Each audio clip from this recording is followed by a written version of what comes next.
going, guys? We are back with a video here, and I know I did a video on this earlier, my team of the year predictions, but there's a different player that I am thinking it might get team of the year now instead of the last video, alright? So I'm going to kind of run through my predictions again if you guys didn't watch that video already. So maybe you didn't because it has been a few weeks now, and now we're actually getting really close to team of the year, 2 weeks away basically. So hopefully you guys do enjoy this video. Make sure you leave a like, subscribe if you have not already, but let's hop into it now, alright? So I'm going to give you guys some picks where maybe I'll say like, oh, it could be this player as well though. So this video's predictions is going to be based on if it's still position locked, like center, left wing, right wing, lefty, righty, and goalie, which we assume it will. Like I said, I mean, if anything changes, obviously we'll know. But right now, this is how we're gonna do it. So, all right. So basically, I'm gonna go center first, okay?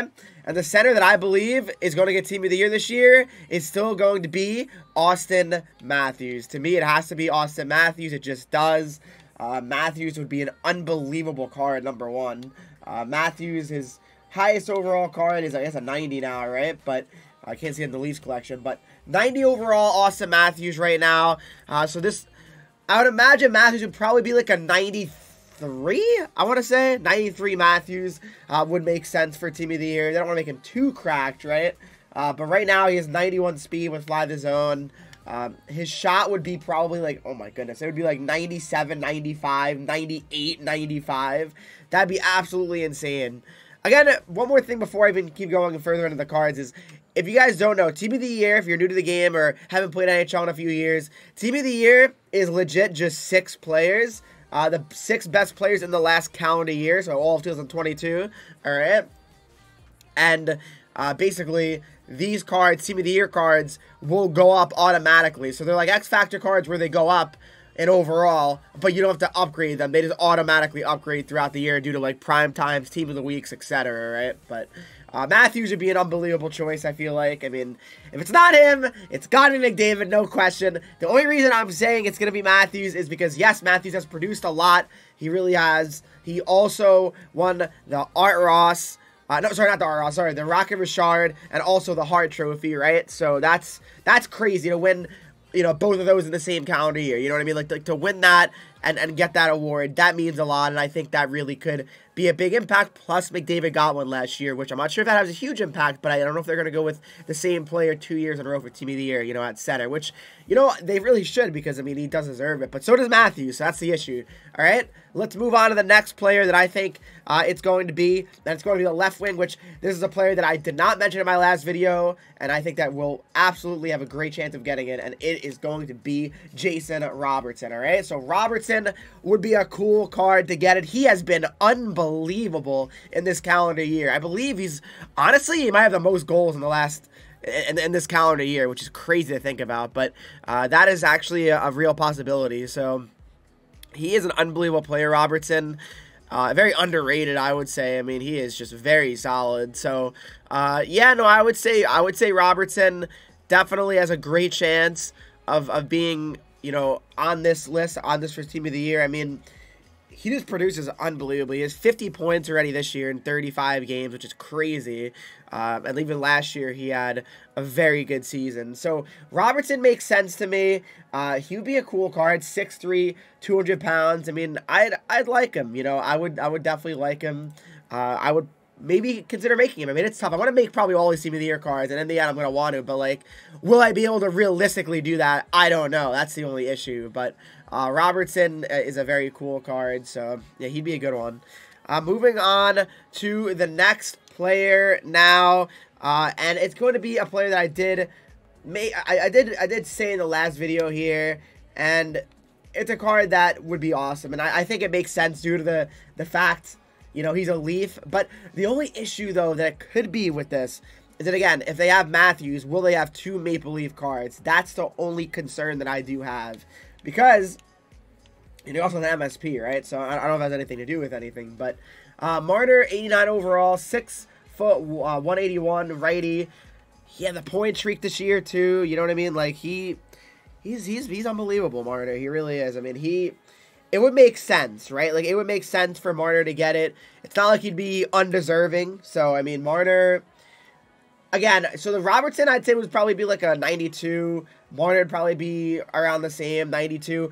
I'm literally going to make these too higher overall, these Team of the Years, because, again, we've seen so far this year that they're very, very careful with the progression of overalls. I mean, Team of the Year should be pretty juiced up, though, but I feel like they are still being really, really careful, so that's something to keep in mind. But to me, Marner makes a lot of sense. The point streak, the overall just good year in 2022, it makes a lot of sense, so it'd be kind of shocking if he didn't get a card, I feel, but you never know.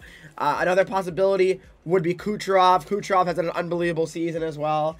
I would not be surprised if Kucherov got it. He has had a fantastic year. I mean, he always does. He's such a good player.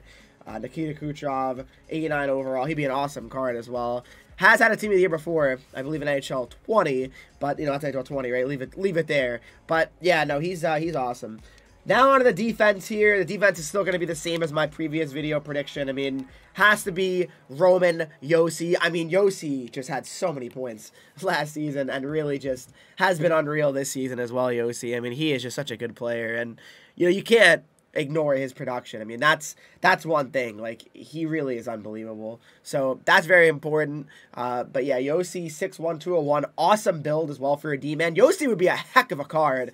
That's no question. I mean, I would really, really enjoy this Josi card. So yeah, no, he's legit for sure. To me, he's almost an auto lock. I see the two defensemen here I'm about to mention are guaranteed. Like, they're absolutely guaranteed. No question. Even if it was not based on positions, I think these two guys 100% were the two best defensemen in 2022. I mean, I think it'd be kind of crazy to say that they weren't. Hedman, I think, has no chance. I mean, Hedman had a good year, but not as good as Josi, and not as good as, obviously, the guy I'm about to mention as well. But yeah, Josi would be a cool card and a good card to use for sure. I would absolutely consider making him if I'm able to. And then we got the last defenseman here, and we all know who it's going to be, and what a card it's going to be. It's going to be Cale Makar, the Norris winner, the Conn Smythe winner, the Stanley Cup winner. Cale Makar, already at 89 overalls, 95 acceleration, and 95 speed. What a player. What a card. It's so good. It really is. I mean, he is going to be insane. It'll probably be like 92 at least overall. It'll be like 96 speed at least. I mean, what a card it'll be. Let me see. Is there a speed upgrade on his last card? It is. So yeah, it'll probably be like 96 speed, which is crazy. So what a card that'll be. And Makar is such a fun card to use. I wish I had his X Factor. That'd be unreal, but I unfortunately don't. So Makar, to me, he makes a lot of sense to be the right D. I think I got a no-brainer for these two defensemen. I think really no-brainer for just a defenseman. I would say Matthews, it really should be a no-brainer as well.